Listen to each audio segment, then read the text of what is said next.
Assalamu alaikum wa rahmatullahi wa barakatuh and July to all my dear students। कैसे हैं आप सब। मैं आपका टीचर सजाद हुसैन एक बार फिर से आपके सामने यहाँ पे आपकी खिदमत में हाजिर हुआ हूँ। तो स्टूडेंट्स, जैसे हम क्लास 8 के पॉलिटिकल साइंस के बारे में पढ़ रहे हैं, मीन्स सोशल साइंस के बारे में, तो मैंने आपको चैप्टर नंबर 3 के बारे में बताया था, जिसका टाइटल था why do we need a parliament, हमें एक पार्लियामेंट की ज़रूरत क्यों है। तो इससे पहले वाले जो 2 लेक्चर्स था उसमें मैंने आपको बताया था कि पार्लियामेंट क्या काम करता है, इलेक्शंस कैसे होते हैं, हमारे देश को इलेक्शन के टाइम पे कंस्टिट्यूंसीज में डिवाइड करते हैं, फिर ये वो सारी चीज़ें कैसे करते हैं। उन सारी चीज़ों के लिए आप पिछले वाले जो वीडियोस है उनको डिटेल में देख सकते हैं। तो आज हम यहाँ से पढ़ेंगे, इसी चैप्टर को कंटिन्यू करते हुए why do we need parliament को पेज नंबर 7 से आज हम पढ़ेंगे। Once elections to the parliament have taken place the parliament needs to perform the following functions. एक बार जब इलेक्शन ख़त्म होते हैं तो पार्लियामेंट को जो है ये सारी चीज़ें काम करने पड़ते हैं, ठीक है। फॉर एग्जांपल, एक बार 5 साल हो गया, 5 साल के बाद नया इलेक्शन होंगे। जब वो नया इलेक्शन ख़त्म हो गया, ठीक है, रिजल्ट भी आ गया, इस पार्टी को ज़्यादा आ गया, इस पार्टी को कम आ गया, तो इसके बाद कौन से काम करने हैं। इलेक्शन ख़त्म होने के बाद जो हमारा एमपी का इलेक्शन होता है तो ये सारी चीज़ें हम करते हैं। पहला काम क्या करता है parliament, to select the national government, national government बनाता है, ठीक है। क्योंकि फॉर एग्जांपल अभी बीजेपी का सरकार है, ये जब 5 साल हो जाएगा तो ये ख़त्म हो जाएगा, फिर इलेक्शन होगा, इलेक्शन होने के बाद फिर जिसको ज़्यादा वोट आता है वो नेशनल गवर्नमेंट फिर से दोबारा बनाता है, ठीक है। यहाँ पे लिखा है कि parliament of India consists of president, the Rajya Sabha and the Lok Sabha. After the Lok Sabha elections a list is prepared showing how many MPs belong to each political party. For a political party to form the government, they must have a majority of elected MPs. Since there are 543 elected plus 2 Anglo-Indian nominated members in Lok Sabha, to have a majority, a party should have at least half the number, that is 272 members or more. The opposition in parliament is formed by all the political parties that oppose the majority party coalition form it. The largest amongst these parties is called the opposition party. ठीक है students, तो यहाँ पे first paragraph में ये चीज़ कहता है, clearly आप ध्यान से सुनिए। पार्लियामेंट ऑफ इंडिया में 3 चीज़ होगा, ठीक है। एक तो प्रेसिडेंट होगा जो हमारा करंटली रामनाथ कोविंद है, दूसरा उसमें लोकसभा होगा, राज्यसभा होगा जो हमारा पार्लियामेंट का अपर हाउस जिसको हम कहते हैं, तीसरा उसमें लोकसभा होगा जिसको हम लोअर हाउस कहते हैं। लोकसभा में कौन रहता है, लोकसभा में जो हम वोट करके एमपी भेजते हैं, मेंबर ऑफ पार्लियामेंट, जो करंटली हमारे लद्दाख का JTN है, जमयांग सिरिंग नमग्याल साहब। तो ये सारे 3 चीज़ें जो है पार्लियामेंट में रहते हैं, एक तो प्रेसिडेंट, दूसरा राज्यसभा, तीसरा लोकसभा। ये पार्लियामेंट का अहम जुज है। इसके बाद जब इलेक्शन ख़त्म हो जाते हैं तो एक लिस्ट बनाते हैं, ठीक है। तो गवर्नमेंट ऑफ इंडिया एक लिस्ट बनाते हैं कि भाई साहब इस पार्टी को इतना एमपी जीता, इस पार्टी ने इतना एमपी जीता, कांग्रेस ने इतना जीता, बीजेपी ने इतना जीता, बीएसपी ने इतना जीता, समाजवादी पार्टी ने इतना जीता, तेलंगाना पार्टी ने इतना जीता, जहाँ, ठीक है। तो जितने जितने पार्टीज ने जितना जीता है उन सब का एक लिस्ट प्रिपेयर करेंगे, ठीक है। लास्ट में देखेंगे कि किसको ज़्यादा एमपी, कौन जो है ज़्यादा एमपी जिताने में या जीतने में कामयाब हुआ है। तो इसमें टोटल ओवरऑल होते हैं 543 इलेक्टेड एमपीस होते हैं जिनको हम वोट दे के चुनते हैं, ठीक है स्टूडेंट्स। टोटल लोकसभा में होगा 545 एमपीस, उसमें से 543 एमपीस को हम इलेक्शन दे के चुनते हैं। जैसे हमारे लद्दाख से एक एमपी गया जिसको हम इलेक्शन के जरिए चुनते हैं। तो इस तरीके से पूरे देश भर में 543 एमपीस को जो है हम इलेक्शन के जरिए चुनते हैं। तो 43 हुआ, बाकी जो 2 बचा उस 2 को हम नहीं चुनते हैं, उस 2 को प्रेसिडेंट ऑफ इंडिया खुद नॉमिनेट करते हैं, ठीक है। कहाँ से नॉमिनेट करते हैं, इधर उधर से नहीं करते हैं, बल्कि एंग्लो इंडियन कम्युनिटी पीपल्स जहाँ पे भी बसते हैं वहाँ से प्रेसिडेंट ऑफ इंडिया खुद 2 नफ़र को नॉमिनेट करते हैं as a member of parliament. तो 543 elected plus 2 nominated, overall the total member कितना हुआ यहाँ पे लोकसभा में 545। तो एक पार्टी को लोकसभा में हुकूमत बनाने के लिए उसको कम अज़ कम 543 में से उसका 50% उसको एमपी आने चाहिए। फॉर एग्जांपल 272, अगर बीजेपी गवर्नमेंट को अपना सरकार बनाना है, अगर कांग्रेस को लोकसभा में अपना सरकार बनाना है, हिंदुस्तान में अपना हुकूमत लाना है, तो उसको 543 एमपीज़ में से कम अज़ कम उसको 272 एमपी जीत के होना चाहिए या मोर देन दैट, उससे ज़्यादा भी होना चाहिए। 50% मिनिमम है, कम से कम होना चाहिए, ठीक है। तो जो पार्टी जीतते हैं, जिसको ज़्यादा वोट आते हैं, वो क्या बनाता है, हुकूमत बनाता है, वो देश को राज करते हैं, ठीक है। और जो पार्टी हार जाते हैं वो अपोजिशन का काम करते हैं, ठीक है। लेकिन अक्सर ऐसे होते हैं कि हर पार्टी को मेजॉरिटी वोट नहीं आते, इसको थोड़ा, उसको थोड़ा, उसको थोड़ा, उसको थोड़ा, सारे पार्टीज को थोड़ा थोड़ा करके वोट आ जाते हैं, तो मेजॉरिटी किसी को भी नहीं आते हैं, या आ भी जाते हैं तो उतना ज़्यादा 50% मेजॉरिटी नहीं आते। तो क्या करता है इस सूरत में, इस सूरत में प्रेसिडेंट ऑफ इंडिया और गवर्नमेंट ऑफ इंडिया कहता है कि भाई साहब, जिस पार्टी को, जो पार्टी कोalition बनाने में कामयाब होता है, ठीक है, जो पार्टी अपना एक पार्टी है उसके साथ 2-3 और 10-20 पार्टीज को या 2-3 पार्टीज को जुटने में, ठीक है। फॉर एग्जांपल मेरे पार्टी को 15 वोट आया था या 50 वोट आया था, ठीक है, तो मैंने दूसरा किसी और पार्टी को 50 आया था, किसी और पार्टी को 50 आया था, तो मैंने क्या किया, उन सारे पार्टीज को जो है जमा करके एक टीम बनाया, उसको हम कहते हैं कोलिशन टीम, ठीक है। तो कोलिशन पार्टीज में क्या होता है, जितने भी पार्टीज हैं सब एक ग्रुप बना के हुकूमत चलाने की कोशिश करते हैं, फिर वो मेजॉरिटी दिखाते हैं कि सबको मिलाकर हमें 50% से प्लस हुआ। अगर आपकी पार्टी को सिंगल ही पूरा आ जाते हैं तो नो प्रॉब्लम, आप हुकूमत बना सकते हैं। लेकिन आपकी पार्टी को नहीं आते हैं, ठीक है, आपकी पार्टी को 50% से कम आ जाते हैं, तो आपको क्या करना पड़ेगा, आपको दूसरे पार्टीज के साथ मिलकर कोलिशन गवर्नमेंट बनाना पड़ेगा, ग्रुप बनाना पड़ेगा आपको बहुत सारे पार्टीज का। तो आप सबकी वोट जो है क्या होगा, प्लस होगा, एमपीज जो है प्लस होगा, तो तब जाके आपको 50% प्लस होगा, ठीक है, एमपी परसेंटेज, तो आप हुकूमत बना सकते हैं। मींस कहने का मतलब ये है कि अगर आपके पास पूरा मेजोरिटी आ जाते हैं, ज़्यादा वोट, ज़्यादा एमपी आप जीत जाते हैं, फॉर एग्जांपल बीजेपी की तरह, उसको 300 प्लस आ गया, तो वो डायरेक्टली किसी के मिन्नत के बगैर हुकूमत बना सकते हैं। लेकिन अगर कांग्रेस हुकूमत बनाना चाहते हैं तो उसके लिए छोटे छोटे पार्टीज़ का सहारा होना बहुत ज़्यादा ज़रूरी है, जो कि हुआ नहीं इस बार। तो अगर फॉर एग्जांपल कल को मेरा एक पार्टी है, मुझे वोट थोड़ा बहुत कम आ गया, तो सबको कम कम वोट आ गया, तो मैं क्या करूँगा, दूसरे पार्टीज़ को जमा करके, सबको जमा करके मुझे प्लस करके 50% से प्लस होना चाहिए। अगर मैं इस चीज़ को करने में कामयाब रहता है तो मैं हुकूमत बना सकता हूँ, नहीं तो नहीं बना सकता है, ठीक है। तो जो जीतता है वो हुकूमत करता है, जो हार जाता है वो अपोजिशन का काम करता है। और अपोजिशन का मतलब ये नहीं होता है कि सिर्फ जो राज करता है उसके खिलाफ करना। अपोजिशन का मतलब ये भी होता है कि जो हुकूमत करता है, फॉर एग्जांपल अभी बीजेपी हुकूमत कर रहा है, तो बीजेपी रूलिंग पार्टी है, तो अपोजिशन पार्टी कौन है, इंडियन नेशनल कांग्रेस और दूसरे पार्टीज हैं। तो इंडियन नेशनल कांग्रेस बीजेपी को कहता है कि भाई साहब ये मत करो, वो मत करो, वो मत करो। अगर ये कुछ गलत करेंगे तो अपोजिशन इसको डांटेंगे, क्रिटिसाइज करेंगे, उंगली करेंगे, ठीक है। तो अपोजिशन की वजह से बीजेपी गवर्नमेंट जो है सीधे रास्ते पे चलेंगे, नहीं तो ये बीजेपी गवर्नमेंट सोचेंगे या जो रूलिंग पार्टी है वो सोचेंगे कि मैं कुछ भी करूँ, कोई मुझे कुछ कहने वाला नहीं है, तो वो अपनी मनमानी करते हैं। इसलिए अपोजिशन का डेमोक्रेसी में होना बहुत ज़्यादा ज़रूरी है, तब जाके सही तरीके से काम हो सकता है। तो स्टूडेंट्स चलते हैं आगे। One of the most important function of Lok Sabha is to select the executive. The executive, as you read in chapter 1, is a group of persons who work together to implement the laws made by the parliament. This executive is often when we have in mind when we use the term government. पहला काम तो ये हो गया कि भाई साहब जिसको ज़्यादा वोट आ गया वो हुकूमत बनाएगा, ठीक है, जिसको कम वोट आते हैं वो अपोजिशन का काम करेंगे, ये पहला ख़त्म हो गया।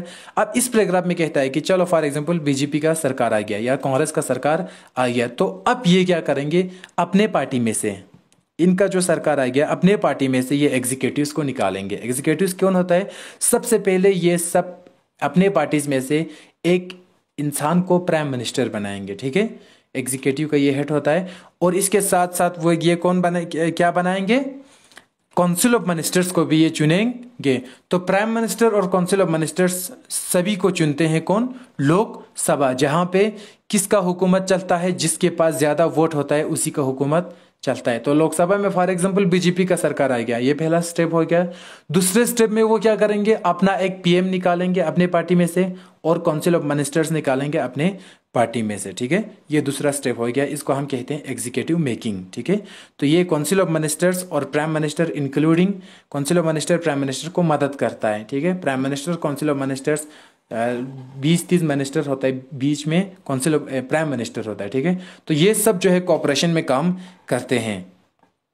तो इसको हम कहते हैं, इन सारे लोगों को कहते हैं, जो काउंसिल ऑफ मिनिस्टर्स होता है, जो cabinet minister, finance minister, defence minister, ministry of external affairs, ये सारे मिनिस्टर्स और प्राइम मिनिस्टर, इन सब को हम कहते हैं एग्जीक्यूटिव्स। इसको कौन निकालता है फिर से? लोकसभा। तो नंबर सेकंड हो गया। इसके बाद the prime minister of India is the leader of the ruling party in the Lok Sabha from the MPs who belong to her party. The prime minister select minister to work with her to implement decisions. This ministers then take charge of different areas of government functioning like health, education, finance, ठीक है। तो जितने executives होते हैं, for example ministers होते हैं, ठीक है, हेल्थ मिनिस्टर, फाइनेंस मिनिस्टर, ये सारे कौन निकालता है? Prime minister. पहले क्या करता है, जब यूं ही इलेक्शन खत्म हो जाते हैं तो हुकूमत बनाते हैं, बनाने के बाद जिसके पास ये मेजोरिटी वोट होता है, उस पार्टी में से प्रेसिडेंट ऑफ इंडिया एक इंसान को प्राइम मिनिस्टर बनाता है। भाई साहब मोदी जी आप प्राइम मिनिस्टर बन गए, ठीक है। तो मोदी जी और प्रेसिडेंट ऑफ इंडिया दोनों मिलकर काउंसिल ऑफ मिनिस्टर्स को अपॉइंट करते हैं, ठीक है। काउंसिल ऑफ मिनिस्टर्स पहले नहीं होते हैं, पहले प्राइम मिनिस्टर्स निकालते हैं, फिर इसके बाद प्राइम मिनिस्टर अपनी मर्जी से, अपने पार्टी से या किसी और पार्टी से, वो अपना मर्जी है, ठीक है, अपने पार्टी से निकालना चाहिए आई थिंक। तो अपने पार्टी से क्या निकालना चाहिए? काउंसिल ऑफ मिनिस्टर्स को वो अपॉइंट करते हैं। काउंसिल ऑफ मिनिस्टर को फिर वो अलग अलग जिम्मेदारी देते हैं। भाई साहब आप फाइनेंस मिनिस्टर, आप डिफेंस मिनिस्टर, आप हेल्थ मिनिस्टर, आप फॉरेन मिनिस्टर, ठीक है। तो ये सारी चीज़ें जो है कौन मतलब काम कौन करता है? लोकसभा में प्राइम मिनिस्टर जो एग्जीक्यूटिव का हेड है, ठीक है। प्राइम मिनिस्टर पहले अपॉइंट करता है, उसको कौन करता है? President of India. जहाँ प्रेसिडेंट ऑफ इंडिया अपनी मर्जी से कर सकते हैं, नहीं, जिस पार्टी के पास ज़्यादा एमपी जीता है उसी पार्टी को हुकूमत भी बनाना है, प्रेसिडेंट को, उसी पार्टी में से प्राइम मिनिस्टर को भी निकालना है। फिर प्राइम मिनिस्टर खुद को निकालने के बाद प्राइम मिनिस्टर क्या करेंगे? काउंसिल ऑफ मिनिस्टर्स को अपॉइंट करेंगे और उनको डिफरेंट डिपार्टमेंट्स का जिम्मेदारी भी देंगे। Oftentimes in the recent past, it has been difficult for a single political party to get the majority that is required to form the government. Then join together with different political parties who are interested in similar concern to form what is known as coalition government. लेकिन आज के date पे political competition इतना बढ़ चुका है कि एक पार्टी के पास, सिर्फ सिंगल पार्टी के पास मेजोरिटी वोट 543 सीट सिर्फ सिंगल पार्टी, एक पार्टी के पास आना पॉसिबल नहीं होता है, ठीक है। फॉर एग्जांपल 543 वो है सीट है एमपी का, उसमें से 50-60 पॉलिटिकल पार्टी हैं, ठीक है, या 10-20 हैं, उन सबको डिवाइड होते हैं, इसको 50, उसको 50, 50-50 करके 60-60 करके डिवाइड करके एमपीज आ जाते हैं। तो किसको मेजोरिटी आया? किसी को भी नहीं आया, ठीक है। तो उसमें से जो पार्टी ये हिम्मत रखता है कि अपना एक कोलिशन सरकार बनाए, अपना दूसरे पार्टीज को जमा करके, मैंने पहले भी बताया कोलिशन का मतलब ये होता है कि खुद के पास मेजोरिटी नहीं है तो वो क्या करता है, दूसरे 10-20 पार्टी को जमा करके उनका वोट भी लाकर एक ग्रुप बनाता है। उस ग्रुप का head for example Congress party. Congress party अकेला सरकार नहीं बना रहा है, उसके ग्रुप में कोलिशन है, क्योंकि कांग्रेस पार्टी को मेजोरिटी कम आया, इसने क्या किया? दूसरों की मदद लिया, तो उसी को हम कहते हैं कोलिशन गवर्नमेंट, ठीक है। तो कोलिशन गवर्नमेंट भी कभी कभी बन जाता है हिंदुस्तान में, कभी कभी मेजोरिटी पार्टी का जो है सिंगल रूल भी चलता है। तो स्टूडेंट्स चलिए आगे बढ़ते हैं। इसके बाद the Rajya Sabha functions primarily as the representatives of the state of India in the parliament. The Rajya Sabha can also initiate legislation and bill is required to pass through the Rajya Sabha in order to become a law. It is therefore has an important role in reviewing and altering the laws initiated by Lok Sabha. The members of the Rajya Sabha are elected by the elected members of legislative assemblies of various states. There are 233 elected members plus 12 nominated by the president, ठीक है। अभी तक हमने जो बात बताया वो लोकसभा के बारे में था। अब हम राज्यसभा की बात करते हैं। राज्यसभा को मैंने बताया ये पार्लियामेंट ऑफ इंडिया की अपर हाउस है, ठीक है, लेकिन इसको पावर कम है as compare to Lok Sabha. Lok Sabha को ज़्यादा पावर है। सर तो आप ये पूछेंगे कि हम जो एमपीज चुनते हैं वो कहाँ पे जाते हैं? हम जो एमपीज चुनते हैं वो लोकसभा में जाते हैं। राज्यसभा में एमपी कहाँ मेंबर, राज्यसभा को मेंबर को हम एमपीज नहीं कहते हैं। राज्यसभा के मेंबर को कौन भेजता है? स्टेट भेजता है। ये मैंने पहले भी बताया था। फॉर एग्जाम्पल हमारा जम्मू कश्मीर स्टेट है, पंजाब है, राजस्थान है, महाराष्ट्र है, तो हर स्टेट में अपना असेंबली है, मीन्स स्टेट का लेजिस्लेचर है, स्टेट का छोटा सा पार्लियामेंट है, ठीक है। तो स्टेट असेंबली क्या करता है? वोट देके on the basis of population के हिसाब से 10 जाएगा, 20 जाएगा, 30 जाएगा, वो पॉपुलेशन पे डिपेंड करता है। यूपी से सबसे ज़्यादा जाता है राज्यसभा में मेंबर, क्योंकि यूपी में पॉपुलेशन ज्यादा है, ठीक है। तो राज्यसभा में मेंबर कौन भेजता है? लोग वोट करके नहीं भेजते, बल्कि असेंबली में जो एमएलएस होते हैं, जो एमएलसीज होते हैं, वो भेजता है, ठीक है। फॉर एग्जांपल हमारे लद्दाख में कोई असेंबली नहीं है, तो यहाँ से राज्यसभा का मेंबर आई थिंक नहीं जाएगा, ठीक है। लेकिन जेएंडके में, जम्मू कश्मीर में असेंबली है, तो वहाँ से राज्यसभा का मेंबर जाएंगे।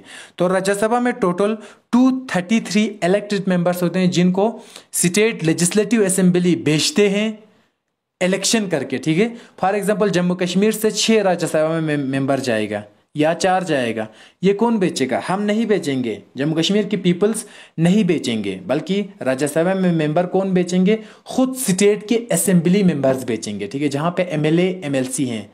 हमको क्या करना है? हमें पहले एमएलए को वोट दे के एमएलए को स्टेट असेंबली में रखना है, फिर स्टेट असेंबली में जो एमएलए बैठते हैं वो खुद वोट दे के राज्यसभा में कुछ लोगों को भेजते हैं। On the basis of population पे डिपेंड करते हैं कितना जाएगा, 10, 20 या 0, ठीक है।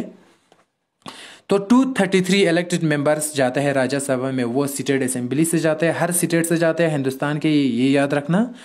राज्यसभा में बैठने वाले को हम एमपीस नहीं कहते हैं, ठीक है। इसके बाद 12 मेंबर्स जो है फिर से प्रेसिडेंट ऑफ इंडिया नॉमिनेट करते हैं। तो मैंने आपको बताया था कि लोकसभा में प्रेसिडेंट ऑफ इंडिया कितना नॉमिनेट किया था? उसने 2 मेंबर्स। अब यहाँ पे राज्यसभा में प्रेसिडेंट ऑफ इंडिया कितना नॉमिनेट करेंगे? 12 मेंबर्स।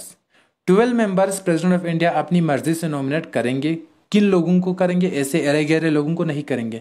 प्रेसिडेंट ऑफ इंडिया देखेंगे कि कौन इंसान साइंस में, लिटरेचर में, आर्ट्स में, फिलोसफी में तेज हैं, उसी इंसान को प्रेसिडेंट ऑफ इंडिया नॉमिनेट करके राज्यसभा का मेंबर बना देंगे।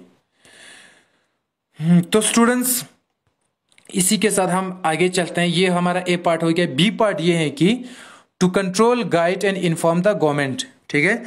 बी पार्ट में हमारा ये चीज बताता है कि दूसरा पार्लियामेंट का काम, पहला पार्लियामेंट का काम तो मैंने बताया कि लोकसभा का काम क्या है, राज्यसभा का काम क्या है। अब दूसरा हम बताएंगे यहाँ पे कि पार्लियामेंट का काम क्या है। To control, guide and inform the government, government को कंट्रोल करना, गाइड करना और इन्फॉर्म करना। ये चीज क्या होता है? The parliament while in session begins with a question hour. The question hour is an important mechanism through which MPs can elicit information about the working of the government. This is a very important way through which the parliament controls the executive. By asking questions, the government is alerted its shortcomings and also comes to know the opinion of the people through their representatives in the parliament, that is the MP. Asking question of the government is a crucial task for every MP. The opposition parties play a crucial role in the healthy functioning of a democracy. They highlight drawbacks in various policies and programs of the government and mobilize popular support for their own policies. सबसे पहले अगर parliament का काम हम शुरू करेंगे, शुरू करने से पहले क्या हो जाता है? फॉर एग्जांपल आज 4 मई ऑफ 2020 है। आज अगर हमें पार्लियामेंट का सेशन शुरू करना है, ठीक है, तो यहाँ पे क्या हो जाते हैं? Begins with a question hour. पहले 1 घंटा होता है या 2 घंटा होता है, जिसको हम क्वेश्चन आवर कहते हैं। मीन्स पहले मैंने आपको पहले बताया था एग्जीक्यूटिव्स के बारे में। लोकसभा में जो एग्जीक्यूटिव्स होते हैं, ठीक है, एग्जीक्यूटिव मीन्स मिनिस्टर्स। अब ये याद रखना, लोकसभा में हुकूमत के लोग भी रहते हैं। अभी लोकसभा में बीजेपी के लोग भी रहते हैं, बीजेपी का हुकूमत है। लोकसभा में कांग्रेस का भी लोग रहते हैं, लोकसभा में दूसरे पार्टीज का भी लोग रहते हैं। मीन्स लोकसभा में अपोजिशन भी रहते हैं साथ में मीटिंग में, ठीक है। जब 543 एमपीज में डिस्कशन होता है, तो उससे पहले 1 घंटा या 2 घंटा, आमतौर पर 1 घंटा होते हैं, क्वेश्चन आवर होते हैं, ठीक है। क्वेश्चन आवर मीन्स जहां पे क्वेश्चन पूछते हैं। तो पहले एक एमपी उठेंगे, फॉर एग्जांपल लद्दाख का एमपी उठता है, फिर वो क्वेश्चन पूछता है होम मिनिस्टर साहब से, अमित शाह जी से कहता है, फॉर एग्जांपल हमारे लद्दाख के उस चीज के बारे में क्या किया। फिर दूसरा एमपी उठता है, ये चीज क्या किया।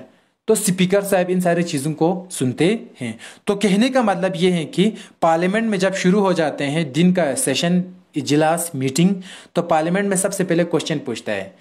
ये क्वेश्चन जो है आम एमपीस पूछते हैं, किसको? काउंसिल ऑफ मिनिस्टर्स को, हेल्थ मिनिस्टर को, डिफेंस मिनिस्टर को, फाइनेंस मिनिस्टर को, फॉरेन मिनिस्टर को, सारे मिनिस्टर्स को या किसी भी मिनिस्टर को क्वेश्चन पूछता है, भाई साहब ये क्यों है, हमारे लद्दाख में ये क्या है, पंजाब में ये क्या है। वो मिनिस्टर को पूछता है, क्योंकि हुकूमत किसका है? मिनिस्टर्स और प्राइम मिनिस्टर का हुकूमत है। तो एमपीस क्वेश्चन रेज करता है। जब एमपीस क्वेश्चन रेज करता है, तो इसकी वजह से मिनिस्टर जो है अपना काम जिम्मेदारी के साथ करता है। मिनिस्टर किसी भी टाइप के गलत काम से दूर रहता है, नहीं तो ये अपने मनमानी का कुछ भी कर सकता है। तो प्राइम मिनिस्टर और मिनिस्टर को ये डर रहता है कि ये क्वेश्चन पूछेंगे तो हमारा सारा करतूत फाश हो जाएंगे, लोगों को नज़र आ जाएंगे, ठीक है। तो इसलिए एमपीज जो है क्वेश्चन पूछता है पार्लियामेंट के हर दिन सेशन शुरू होने से पहले। उस टाइम को हम कहते हैं क्वेश्चन आवर, मीन्स क्वेश्चन पूछने का घंटा, ठीक है। तो इस क्वेश्चन पूछने का फायदा ये है कि एक हेल्दी और स्ट्रॉन्ग डेमोक्रेसी इसकी वजह से चलते हैं, क्योंकि अगर कोई भी नेता, अगर कोई भी मिनिस्टर गलत काम करने की कोशिश करता है तो एमपीज क्या करता है, उसको क्वेश्चन रेस करके उन सारे चीज़ों को बाहर निकालता है और लोगों के सामने उसका पर्दाफाश करता है, ठीक है। एमपी पूछता है ये क्या किया आपने, वो क्या किया, वो पैसा कहाँ दिया, ये पैसा कहाँ दिया, सिटीजनशिप अमेंडमेंट एक्ट बना के क्या फ़ायदा हुआ, मुस्लिम्स का क्या होगा, सिख्स का क्या होगा, क्रिश्चियंस का क्या होगा, हर चीज़ के बारे में, चाहे वो अपोजिशन हो चाहे वो उसकी अपनी पार्टी का हो, वो क्वेश्चन पूछता है। तो पार्लियामेंट में पहले क्वेश्चन पूछने के 1 आवर से शुरू हो जाते हैं पार्लियामेंट का इजलास, जिसको हम क्वेश्चन आवर कहते हैं। तो जो कि बहुत ज़्यादा इंपॉर्टेंट होता है डेमोक्रेसी में क्वेश्चन पूछना। जब क्वेश्चन पूछते हैं तो मिनिस्टर और प्राइम मिनिस्टर जो है जिम्मेदारी के साथ काम करता है, अदरवाइज चाहे वो कांग्रेस हो या बीजेपी की सरकार, वो अपना मर्जी करेंगे। तो डेमोक्रेसी में जिस तरह अपोजिशन इंपॉर्टेंट है उस तरह क्वेश्चन पूछना भी इंपॉर्टेंट है, जो हमारे पार्लियामेंट में भी पूछे जाते हैं, ठीक है स्टूडेंट्स। तो हम चलते हैं आगे। मैं उम्मीद करता हूँ कि आपको ये सारी चीज़ें समझ में आ गए होंगे। इसके बाद यहाँ पे लिखा है कि the government gets valuable feedback and is kept on its toes by the questions asked by the MPs. In addition, in all matters dealing with finance the parliament approves it. Approval is crucial for the government. This is one of the several ways in which the parliament controls, guides and informs the government. The MPs are representatives of the people, have a central role in controlling, guiding and informing parliament, and this is a key aspect of functioning of Indian democracy. ठीक है। तो जो question पूछता है, जो feedback आता है, ठीक है। फॉर एग्जांपल आज मिनिस्टर्स ने एक स्कीम बनाया, आज मोदी ने एक स्कीम बताया, ठीक है। उस स्कीम के बारे में एमपीस जो है उसके ऊपर डिसएग्री होते हैं। भाई साहब मोदी साहब ने जो काम किया उसके खिलाफ है हम। एक एमपी कहता है क्यों खिलाफ है जी आप, क्योंकि आपका ये स्कीम जो है इस कौम की, इस लोगों को, मुस्लिम्स को, क्रिश्चियन को नुकसान होते हैं, ठीक है। तो क्वेश्चन पूछने के बदौलत क्या होता है, एमपी जो है हुकूमत को कंट्रोल करते हैं। टू कंट्रोल का मतलब ही यही होता है कि आप हुकूमत को कंट्रोल करते हैं। कौन कंट्रोल करता है, एमपी कंट्रोल करता है। किसके जरिए करता है, जब वो क्वेश्चन पूछता है तो मिनिस्टर कंट्रोल में रहते हैं, वो अपना मनमानी नहीं करता है। जब कोई एमपी होता है, चाहे वो अपोजिशन का हो चाहे उसकी अपनी पार्टी का हो, जब वो कोई क्वेश्चन पूछता है पैसे के बारे में, ठीक है, या किसी एक्ट के बारे में, सीएए के बारे में, ठीक है, एनआरसी के बारे में, तो क्या होता है, मोदी साहब और इसकी सरकार जो है कंट्रोल में रहता है, या कोई और सरकार हो वो कंट्रोल में रहते हैं। तो इसीलिए एमपीज क्या करता है, हमारे पार्लियामेंट को टू गाइड, टू कंट्रोल और उसको कंट्रोल में रखते हैं। इसीलिए एमपीज जो है बहुत इंपॉर्टेंट रोल प्ले करते हैं हमारे हिंदुस्तान के डेमोक्रेसी में। तो सी पार्ट हमारा यहाँ पे ये है कि लॉ मेकिंग। तीसरा, पार्लियामेंट और एमपीज क्या काम करता है, लॉ मेकिंग, कानून बनाता है भाई साहब हमारे लिए। किसके लिए, हमारे लिए। Law making is a significant function of parliament. We shall read about this in the next chapter. मैंने आपको पहले भी बताया था कि पार्लियामेंट का काम ही यही होता है कि कानून बनाना और कानून को मिटाना या कानून को चेंज करना, ठीक है। आपने सुना होगा अभी मोदी सरकार ने सीएए बनाया, कॉन्स्टिट्यूशनल अमेंडमेंट एक्ट, जिसमें मुस्लिम्स को बाहर निकाल दिया गया, जो कि मुस्लिम्स के खिलाफ डिस्क्रिमिनेटरी और इनजस्टिस है, ठीक है। क्योंकि हिंदुस्तान में ये चीज़ नहीं बताया है कि आप मजहब के बेसिस पे लोगों को डिवाइड करो, ठीक है। तो यहाँ पे पार्लियामेंट का तीसरा काम क्या है, C part, law making. Parliament क्या करता है, लॉ बनाता है एमपीज के जरिए, ठीक है। तो लॉ बनाने के लिए पार्लियामेंट क्या करता है, पहले लोकसभा में या राज्यसभा में एक बिल पास करता है 2/3 मेजोरिटी के साथ, फिर वो राज्यसभा में भेज देते हैं 2/3 मेजोरिटी के साथ, लास्ट में प्रेसिडेंट ऑफ इंडिया के पास भेज देते हैं। तो स्टूडेंट्स, आई होप कि आपको ये चीज़ें समझ में आए होंगे।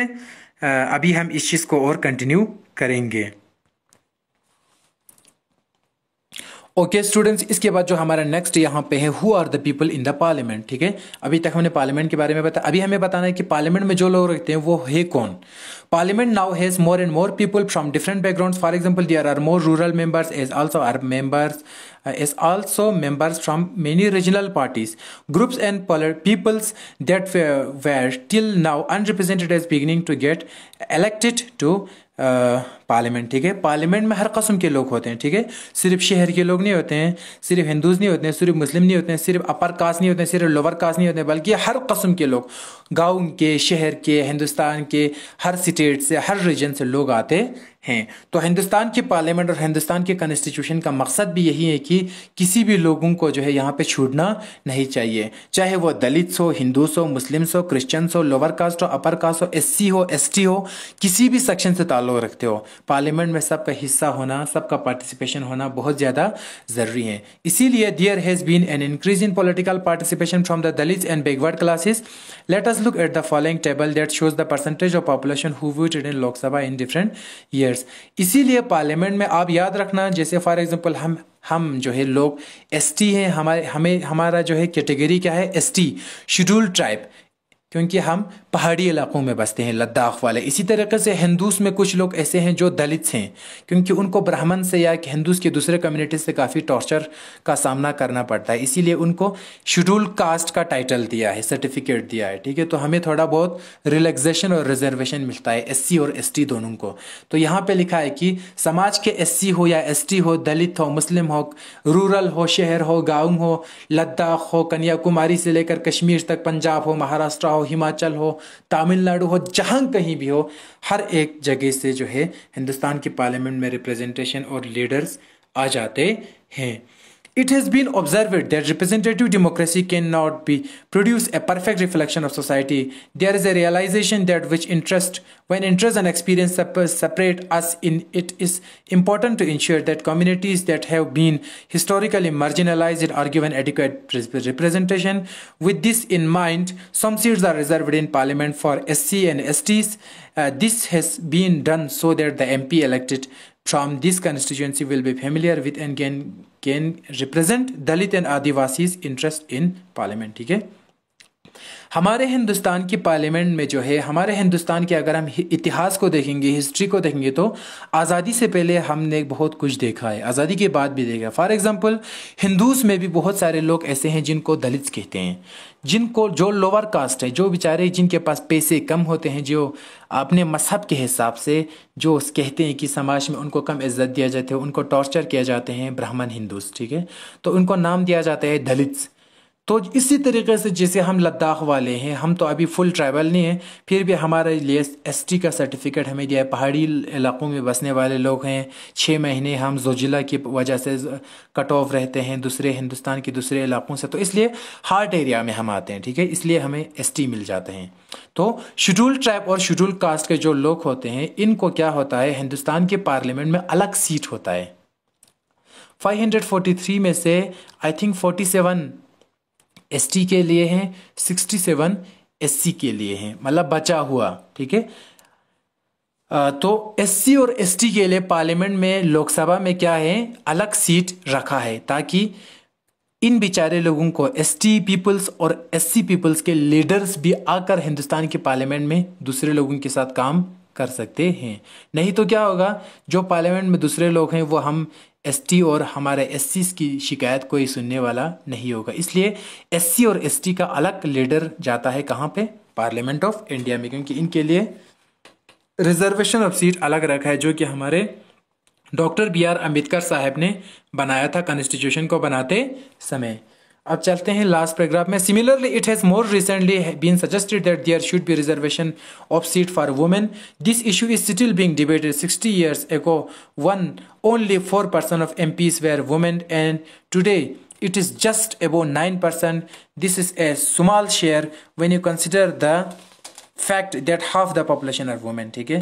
और एक शिकायत यहाँ पे हिंदुस्तान में ये रहता है कि भाई साहब चलो हिंदुस्तान के हमारे पार्लियामेंट में हो या असेंबली में हो, एससी और एसटी के लिए तो सीट अलग रखा है। शेड्यूल्ड ट्राइब पीपल्स जो पहाड़ी इलाकों में बसते हैं, शेड्यूल्ड कास्ट जो लोअर कास्ट है, हिंदूज फैमिली में ब्राह्मण जिनको काफ़ी टॉर्चर का सामना करना पड़ता है, जिनको शूद्रास कहते हैं, दलित्स भी कहते हैं लोअर कास्ट को। शेड्यूल्ड कास्ट और शेड्यूल्ड ट्राइब्स के लिए तो अलग सीट रखा है, लेकिन हिंदुस्तान की पॉपुलेशन का 50% से ज़्यादा वुमेन है। हिंदुस्तान की पार्लियामेंट में आप एमपी देखे होंगे, आप अगर लोकसभा में देखेंगे वहाँ पे ज़्यादा कौन क्या नज़र आता है आपको, फीमेल नज़र आता है कि मेल नज़र आता है? मुझे तो मेल नज़र आता है। इसका मतलब हमारे सियासत में मर्दों का ज़्यादा राज चलता है। तो यहाँ पे और एक शिकायत ये रहता है कि भाई साहब औरतों के लिए सीट रिजर्वेशन होना चाहिए, ठीक है, ताकि औरतों को भी जगह मिले पार्लियामेंट में जिस तरीके से मर्दों को जगह मिलता है, ठीक है। तो ये एक डिमांड रहा है। It is issues of this kind that force the country to ask certain difficult and often unresolved question about whether our democratic system is representative enough. The fact that we can ask this question and are working towards answer is a reflection of the strength and the faith that people in India have in a democratic form of government, ठीक है students. तो यहाँ पे ये कहता है कि SC के लिए, एसटी के लिए, ठीक है, और वुमेन्स को अब भी हिंदुस्तान की पार्लियामेंट में वुमेन्स के लिए कोई जगह नहीं है। हमारा सोसाइटी जो है बहुत कंजर्वेटिव है, तंग सोचें, इसीलिए हम क्या करता है, मेल को, मर्दों को ज़्यादा जगह देते हैं लेकिन फीमेल्स को उतना पार्लियामेंट में इलेक्शन में जगह नहीं देते। कहते हैं ये तो औरत है, इसको क्या इलेक्शन में जाना, ये क्या एमपी बनेगा। क्यों नहीं बनेगा भाई साहब, आप जब बन सकते तो औरतें क्यों नहीं बन सकते, आप पढ़ सकते औरतें क्यों नहीं पढ़ सकते, आप बड़ी डिग्री हासिल कर सकते हैं औरतें क्यों नहीं कर सकते हैं। तो यहाँ पे एक क्वेश्चन उठता है, ठीक है, कि औरतों को क्यों रोक के रखा है। जिस तरीके से शेड्यूल ट्राइब को, शेड्यूल कास्ट को रिजर्वेशन दिया है, औरतों को भी रिजर्वेशन दिया जाए। तो पहले हमारे हिंदुस्तान में औरतों को रिजर्वेशन बिल्कुल, औरतों को सीट बिल्कुल जीरो था। आज हम देखते हैं हिंदुस्तान के पार्लियामेंट में जब ज़माना चेंज हो गया तो थोड़ा थोड़ा औरतों को भी यहाँ पे जगह मिलते हैं। तो इसीलिए यहाँ पे एक क्वेश्चन उठता है कि क्या हिंदुस्तान सच में डेमोक्रेसी है, क्योंकि हिंदुस्तान के पार्लियामेंट में अब भी मर्द ज़्यादा दिखते हैं, औरत कम दिखते हैं। तो यहाँ पे कहने का मतलब ये है कि ऑथर ये कहता है कि जेंडर बैलेंस होना चाहिए, ठीक है, मेल भी होना चाहिए, फीमेल भी होना चाहिए पार्लियामेंट में, तब जाके हमारे हिंदुस्तान जो है सच में डेमोक्रेसी हम इसको कह सकता है। तो डियर स्टूडेंट्स, आज की इसी के टॉपिक के साथ हमारा चैप्टर यहाँ पे क्लोज हो जाते हैं। इंशाल्लाह आपको ये चैप्टर समझ में आए होंगे। तो इसी पे हमारा ख़त्म हो जाते हैं क्लास 8 का chapter why do we need parliament. तो यहीं पे हम स्टॉप करेंगे। मिलते हैं नेक्स्ट वीडियो में एक नया चैप्टर लेकर। तब तक के लिए अपने इस ट्यूटर सजाद हुसैन को दीजिए इजाज़त। खुदा हाफिज़ and thank you so much for watching this video and again खुदा।